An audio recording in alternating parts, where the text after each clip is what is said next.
Friends, स्वागत है आपका आपके अपने YouTube चैनल गौसिया ज्ञान भंडार में। और मैं हूं आपकी दोस्त गौसिया यूबी। एंड हम लोग 90 डेज इंग्लिश स्पीकिंग के चैलेंज में टेंसेस सीख रहे हैं और आज हम लोग बात करेंगे फ्यूचर कॉन्टिन्यूस के बारे में। प्रीवियस वीडियोस अगर आप लोगों ने नहीं देखी हैं तो प्लीज़ प्लेलिस्ट में जाइएगा, प्रीवियस वीडियोस देखिएगा, क्योंकि इस पूरी सीरीज़ को जब आप लोग 90 वीडियोस ये पूरी कर लेंगे तो आप लोग तब तक इंग्लिश के मास्टर हो जाएंगे।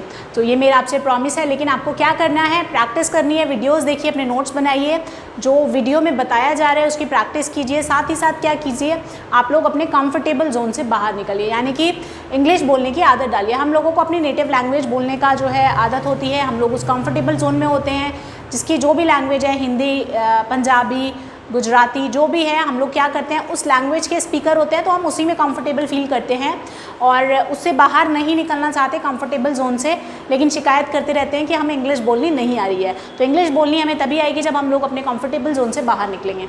तो उसके लिए आप लोग प्लीज़ प्रैक्टिस करते रहिए। जो भी वीडियोज़ में आपको टिप्स एंड ट्रिक्स बताई जाती हैं उनको फॉलो करिए और इंग्लिश के अच्छे स्पीकर बन जाइए।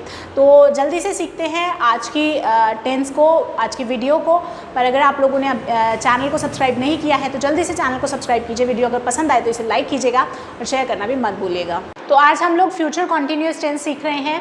तो इसमें क्या होता है, क्लू क्या होता है कि फ्यूचर में कोई काम हो रहा होगा, यानी कि at the end of Hindi sentences आपको रहा होगा, रही होगी, रहे होंगे, ये सारे, या रहता होगा, रहा होगा, इस तरह के सेंटेंस आपको हमें हिंदी सेंटेंसेस में मिलेंगे। तो ये आपका क्लू है।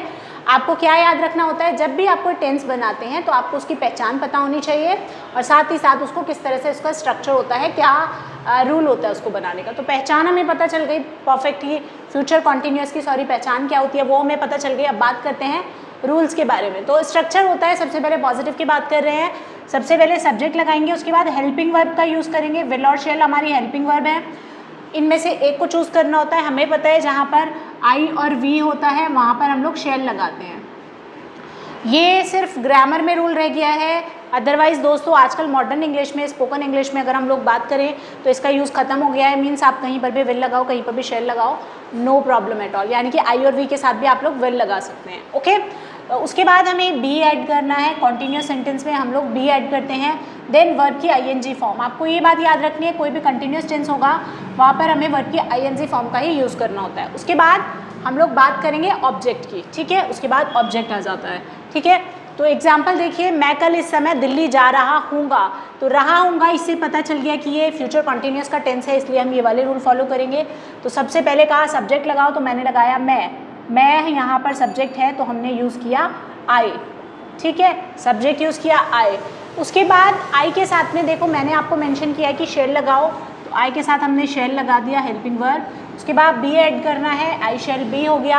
अब वर्ब क्या है, जाना, तो जाने को कहते हैं हम गो, इसकी आईएनजी फॉर्म हो गई गोइंग। कहाँ जा रहे हैं, दिल्ली जा रहे हैं, तो गोइंग टू दिल्ली। इस समय के लिए हमने लगाया at this time, and then हमने यूज़ किया कल के लिए टुमारो। आने वाले कल को हम लोग कहते हैं दोस्तों टुमारो। ओके, बीते हुए कल को हम लोग येस्टरडे बोलते हैं, आने वाले कल को हम टुमारो बोलते हैं। तो अभी क्या होता है, बहुत सारे स्टूडेंट्स कंफ्यूज हो जाते हैं कि मैम हमें वर्ब के बाद में ऑब्जेक्ट नहीं समझ में आ रहा, क्योंकि दिल्ली भी दे रखा है, इस समय भी दे रखा है और कल भी दे रखा है। तो आपको कैसे लिखना होता है गाइज, देखो राइट साइड से जब हम सब्जेक्ट लिख देते हैं, हेल्पिंग वर्ब लिख देते हैं, तो आपको ध्यान रखना है कि हम लोग क्या कर रहे हैं, राइट साइड से सेंटेंस को कर रहे हैं। हमने वर्ब लगाया, उसके बाद उससे पहले क्या दिया है, दिल्ली दिया है तो हमने दिल्ली लगाया, उससे पहले इस समय दिया है तो हमने ये लगाया, उसके बाद हमने कल को लगाया। तो आप राइट साइड से लेकर चलिएगा, आपको बनाना ईजी हो जाएगा। तो ये छोटे छोटे तरीके, छोटी छोटी ट्रिक्स होती हैं जो आप लोगों को याद रखनी होती हैं। आइए दूसरा एग्जाम्पल देख लेते हैं। वे कल अपना पाठ याद कर रहे होंगे, तो वे के लिए हमने लगाया दे, उसके बाद हेल्पिंग वर्ब लगाया विल। देन हम लोगों को बी ऐड करना है, अकॉर्डिंग टू रूल चल रहे हैं हम लोग। याद करना पूरा एक वर्ब है, इसको बोलते हैं लर्निंग, आईएनजी फॉर्म में। देखिए क्या याद कर रहे हैं, लेसन याद कर रहे हैं, they will be learning lesson. अब अपना पाठ है तो अपना पाठ पूरा है, ठीक है। तो अपना पाठ के लिए क्या लिखेंगे, दे है तो अपने के लिए देयर लगाते हैं, तो अपना पाठ याद कर रहे हैं इसलिए देयर लेसन, और कल के लिए लगाएंगे tomorrow. So they will be learning there lesson tomorrow. Okay, अब आता है नेगेटिव। नेगेटिव में क्या करेंगे, सब्जेक्ट विल शेल यानी कि हमारा हेल्पिंग वर्ब, उसके बाद हमें यहाँ पर नॉट ऐड करना है बी और विल शेल के बीच में, यहाँ पर हमने नॉट ऐड कर दिया। उसके बाद वर्ब की आईएनजी फॉर्म ऑब्जेक्ट, ठीक है। तो सब्जेक्ट है, सेंटेंस है वे लड़के पार्क में मटर गश्ती नहीं करते रहेंगे, ठीक है। तो वे लड़के हमारा यहाँ पर सब्जेक्ट हो गया, तो दोज बॉयज़ हमने यहाँ पर लिखा। उसके बाद हमने विल लगाया, दोज बॉयज़ विल। अब नॉट को ऐड किया नहीं के लिए, देन बी लगाया। अब मटर गश्ती करने को क्या कहते हैं, मटर गश्ती करना वर्ब हो गई, उसको कहते हैं लॉइटर। तो लॉइटरिंग कर देंगे, इसको आईएनजी फॉर्म हम यूज़ करेंगे। लॉइटरिंग कहाँ कर रहे हैं, पार्क में, इन पार्क या इन द पार्क, ठीक है। आर्टिकल का यूज़ मैं आपको बाद में बताऊंगी, ए एन द का यूज़ हम लोग कहाँ करते हैं, उसके लिए सेपरेट वीडियो आपको दूंगी, तो इसके लिए टेंशन लेने की ज़रूरत नहीं है।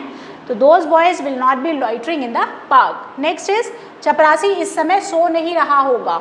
नेगेटिव सेंटेंस है, चपरासी को कहते हैं peon. The peon will not be, according to rule चल रहे हैं दोस्तों, रूल ध्यान रखना है आपको। विल नॉट बी सोने को हम कहेंगे sleeping, will not be sleeping, कब सो रहा है, इस समय, at this time, at this time, ठीक है। The peon will not be sleeping at this time. चलिए इंटैरोगेटिव सेंटेंसेस सीख लेते हैं। So guys interrogative first type की बात करते हैं। सबसे पहले इंटैरोगेटिव फर्स्ट टाइप में क्या होता है दोस्तों, जो सेंटेंसेस हिंदी में क्या से शुरू होते हैं उनकी इंग्लिश हम लोग व्हाट नहीं लगाते हैं, उसके बदले हम लोग हेल्पिंग वर्ब का यूज़ करते हैं। ये मैं हर वीडियो में आपको बताती हूँ, आई होप कि आपको पता होगा। तो इंटैरोगेटिव फर्स्ट टाइप में आप क्या करेंगे, सबसे पहले हेल्पिंग वर्ब का यूज़ करेंगे यानी कि विल या शेल यूज़ करेंगे। देन उसके बाद आप लोगों को सब्जेक्ट लगाना है। सब्जेक्ट के बाद आप अगर सेंटेंस में नहीं भी दिया हुआ है यानी कि सेंटेंस इंटैरोगेटिव नेगेटिव है, तब आप लोग नॉट ऐड करेंगे, अदरवाइज इसको स्किप कर देंगे। उसके बाद आप बी लगाएंगे, देन वर्ब की आईएनजी फॉर्म यूज़ करनी है, ऑब्जेक्ट लगाना है और क्वेश्चन मार्क लगाना है। क्वेश्चन मार्क ज़रूरी होता है इंटैरोगेटिव सेंटेंसेस में, जब आप लिखते हैं बोलते हुए क्वेश्चन मार्क नहीं बोलना है, ओके। तो सेंटेंस है क्या मास्टर साहब इस समय पढ़ा रहे होंगे।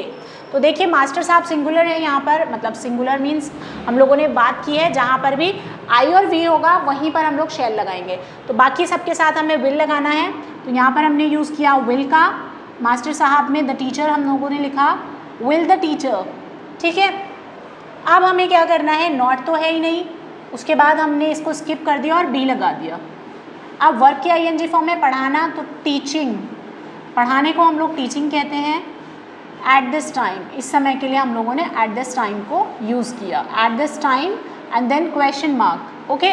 तो will the teacher be teaching at this time, हो गया हमारा सेंटेंस कंप्लीट, ओके। अगर इसमें होता कि मास्टर साहब कल इस समय पढ़ा रहे होंगे तो कल सबसे लास्ट में आ जाता, ओके। नेक्स्ट इज क्या हम रितु की सहायता नहीं करते रहेंगे। तो देखिए कैसे बनेगा, हम है इसलिए हम लोगों ने शेल का यूज़ किया, शेल वी। अब नहीं भी आ रहा है इसलिए सब्जेक्ट के बाद नॉट लगाया। इंटैरोगेटिव नेगेटिव में नॉट हमेशा सब्जेक्ट के बाद लगाते हैं। Shall we not be, be add किया, फिर वर्ब की आईएनजी फॉर्म हेल्प करना, will shall we not be helping Ritu, simple है, क्वेश्चन मार्क लगा दिया, shall we not be helping Ritu. Next आता है हमारा सेकंड टाइप इंटैरोगेटिव। इसमें क्या होता है, सिर्फ WH वर्ड को ऐड करना होता है स्टार्टिंग में, बाकी स्ट्रक्चर वही होता है जो हम लोगों ने पहले किया है। तो WH के बाद WH वर्ड वो होता है कब, क्यों, कहाँ, कैसे, जो इन बिटवीन द सेंटेंस आता है यानी हिंदी सेंटेंस के बीच में आ रहा होता है। तो उसके बाद विल या शेल का यूज़ करेंगे, सब्जेक्ट लगाएंगे, नहीं है तो नॉट लगा देंगे, अदरवाइज इसको स्किप कर देंगे, बी लगाएंगे, वर्ब की ING form, object and question mark, okay. तो उसे कल कौन पढ़ा रहा होगा। तो देखिए यहाँ पर कौन की इंग्लिश हम लोग WH वर्ड उसको सबसे पहले लगाएंगे, हु, ठीक है। उसके बाद हमने लगाया हु, क्योंकि कौन है यानी कि इसके मतलब कौन एक से ज़्यादा नहीं है, सिर्फ एक ही है, ठीक है। तो इसलिए हमने हु लगाया, हु के साथ हम लोगों ने विल लगाया, एक क्योंकि आई और वी तो है नहीं, अदरवाइज हम लोग शेल का यूज़ करते, तो हु के बाद विल लगाया। उसके बाद देखो यहाँ पर क्योंकि कौन को ही हम पूछ रहे हैं, सब्जेक्ट अननोन है, कौन में हम लोग किस सब्जेक्ट की बात कर रहे हैं कि कौन पढ़ा रहा होगा, तो इसीलिए यहाँ पर सब्जेक्ट नहीं है, इसको हमने स्किप कर दिया। हु विल बी, नहीं तो है ही नहीं, नॉट को भी छोड़ दिया। हु विल बी, पढ़ाने को हम कहेंगे teaching, who will be teaching उसे, तो उसे यहाँ पर लड़का भी हो सकता है और लड़की भी हो सकती है, हिम या हर लगा देंगे, लड़का है तो हिम लगाएंगे, लड़की है तो हर लगाएंगे। और उसके बाद टुमारो ऐड कर देंगे क्योंकि कल दिया हुआ है, ठीक है। Question mark, who will be teaching her या हिम टुमारो। नेक्स्ट इज वह कल स्कूल क्यों नहीं जा रही होगी। तो सबसे पहले क्यों ऐड करेंगे, वाई, उसके बाद विल लगाया, उसके बाद शी को यूज़ किएंगे एज अ सब्जेक्ट, ठीक है। अब नहीं भी दे रखा है तो सब्जेक्ट के बाद नॉट लगाना होता है। Why will she not, then be add किया, जाने को हम कहते हैं गोइंग, कहाँ जा रही है, वो स्कूल की बात हो रही है तो स्कूल लिखा है ना। Then why will she not be going to school, कल की बात हो रही है तो इसलिए टुमारो यहाँ पर हमने ऐड किया। And then question mark, so why will she not be going to school tomorrow, वह कल स्कूल क्यों नहीं जा रही होगी। तो गाइज बहुत सिंपल स्ट्रक्चर है, बहुत सिंपल टेंसेज हैं। आई होप कि आपको समझ आया होगा। अगर फिर भी कुछ भी ऐसी चीज़ है जो आप समझना चाहते हो या कोई डाउट हो तो प्लीज़ कमेंट सेक्शन में ज़रूर बताइएगा। I would really love to help you. और साथ ही साथ अगर आप लोगों ने प्रीवियस टेंसेस की वीडियोस नहीं देखी हैं तो उन टेंसेस की आप लोग वीडियोस ज़रूर देखिएगा, क्योंकि देखिए जब हम लोग इंग्लिश बोलते हैं तो हमें टेंसेस की नॉलेज होना ज़रूरी होता है। मैंने आप लोगों से बात भी की है कुछ वीडियोज़ में कि ग्रामर हमें कितनी आनी चाहिए, यानी कि क्या हमें पूरी ग्रामर सीखना ज़रूरी होता है इंग्लिश स्पीकिंग के लिए। तो ग्रामर में बहुत ज़्यादा टॉपिक होते हैं, ज़रूरी नहीं है कि हमें सारे टॉपिक आए, लेकिन कुछ बेसिक कॉन्सेप्ट है ग्रामर के जो हमें आना चाहिए। उनमें से टेंसेज यानी कि ट्रांसलेशन एक है। तो टेंसेज हमें आने बहुत ज़्यादा ज़रूरी हैं। 12 तरह के हमारे पास टेंसेज हैं, उसमें से हम ऑलमोस्ट कर चुके हैं, 10 के करीब कर चुके हैं। तो आगे आने वाली कुछ वीडियोज़ में मैं आप लोगों को टेंसेज बताऊँगी और साथ ही साथ चैप्टर वाइज जो प्लान हम लोगों ने बनाया है इंग्लिश स्पीकिंग का उसको हम लोग कंटिन्यू करेंगे। सो आई होप वीडियो आपको पसंद आया होगा तो इसे लाइक ज़रूर कीजिएगा, शेयर कीजिएगा और चैनल को सब्सक्राइब करना मत भूलिएगा। Thank you so much for watching. खुश रहिए, मुस्कुराते रहिए।